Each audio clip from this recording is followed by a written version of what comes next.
Okay, this video is the last part of our resume lecture. So this is going to go over resume tips and suggestions.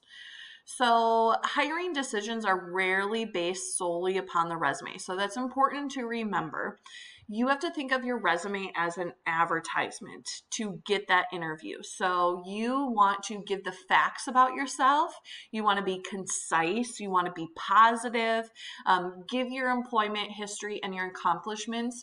You will be able to then expand on those things in an interview. So think of it as this is your advertisement to get yourself an interview, and your interview is where you really can sell yourself to the employer. Now, your resume needs to be perfect because this is what's going to get your foot in the door for that interview. And you probably are not going to get a job without an interview. So it's important to proofread. I talked about some tips with your proofreading for a cover letter, same kind of thing. Write your resume and then go back to it a couple hours later and then proofread it. Another thing is read it word for word, and if you can, read it out loud. And then the last thing would be ask somebody else to proofread it as well for you. Okay, and I would try to do all three of those proofreading tips. I talked about limiting your resume to one page. The only time that you would really go to 2 pages if you have a whole lot of experience, work experience. And I would say you probably are not going to see that until you get into a little more further into your career, your professional career. So for you guys right now, you want to limit to 1 page and you want to fill a page. So you can do some things with your formatting, make your text a little bit larger, maybe make your margins a little bigger to create that resume to make it look a full page. Now, I wouldn't say that you want your font to be like at 48 to fill up a page, but you can increase your font some. Some formatting things, your format for your margins, they should be 1 inch all the way around. Now, like I said, if you're trying to kind of fill your page a little bit more, you might be able to increase that a little bit, but 1 inch is kind of the standard, the custom. Okay. And if you don't know how to change your margins, I would always suggest taking that business software class. I know I've talked about that before, but that class, you're really going to learn how to do some formatting things and like changing your margins. You do want to have a blank line between your sections. So like you would have your objective and then you want to have like a blank line in between your work experience or your education. And then again, you would want to have that blank line between the next section as well.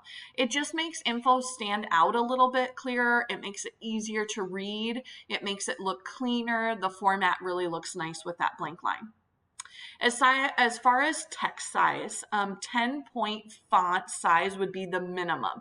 So what I would say here is if you have a lot of information and it's going on to 2 pages, you might need to make your text a little bit smaller to fit on 1 page, but you don't want to go smaller than 10 point. Average size for a text font would be about 11 or 12, okay? You can increase it a little bit. You probably don't want to go too much more than size 14 for your font. Your headings, of course, you can have that font size a little bit larger to make those stand out a little bit more. And then, yes, you can use your italics, your bold, your underlining. Those are formatting for your text. The important thing to remember is don't overuse those. The point of using italics and bold and underline is to make things stand out. However, if you overuse it, it doesn't make anything stand out because almost everything has those things on there.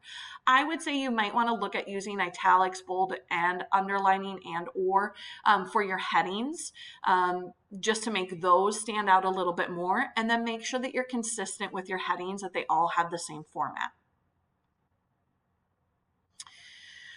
We talked about work experience. If you don't have a whole lot of work experience, you need to beef up your resume in other areas. So this is where we want to talk about accomplishments in and out of the classroom. So this is where we really want to highlight maybe classes that we have taken or are taken in high school to apply to what we are, the job that we're applying for. Any volunteering activities, any activities that we're involved in school or outside of school. We want to show that we have those skills. It's just we didn't gain them from work experience. We gained them from other areas. We only want to list recent honors and awards unless they're really specific to the job that we are applying for. So this is where I kind of talked about, we're in high school. We don't necessarily want to talk about things that we, awards that we maybe got in middle school. The only time that we would do that is if they are directly related to the job that we're applying for.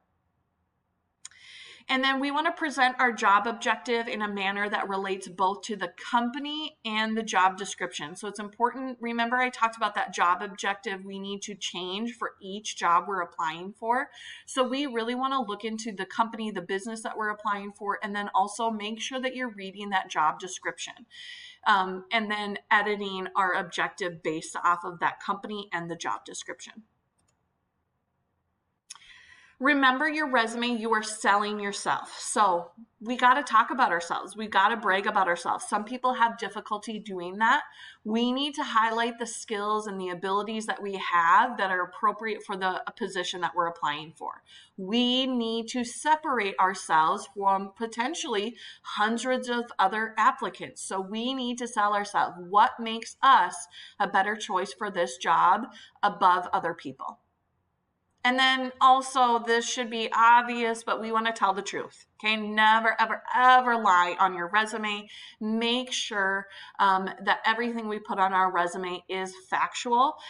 If we even put in a little white lie into our resume, our employer is probably going to pick up on that, and that might affect our future job opportunities as well. Make sure that you're choosing your words carefully. We always want to make sure that we are positive and confident on our resume. Our resume is not a place to use the word I. So we want to leave off the word I in our resume. And then make sure that each of our description of our responsibilities begin with a verb. We want to use an action verb. So this is just an example. This is just a few examples of words and phrases that we want to use. So again, we don't want to use I accomplished. We would want to say things like accomplish, okay, or implemented, okay. So we want to start with these words, not with I. Okay, this is a video now about high school student resume writing, and so I am going to have you, the sub will show this video now.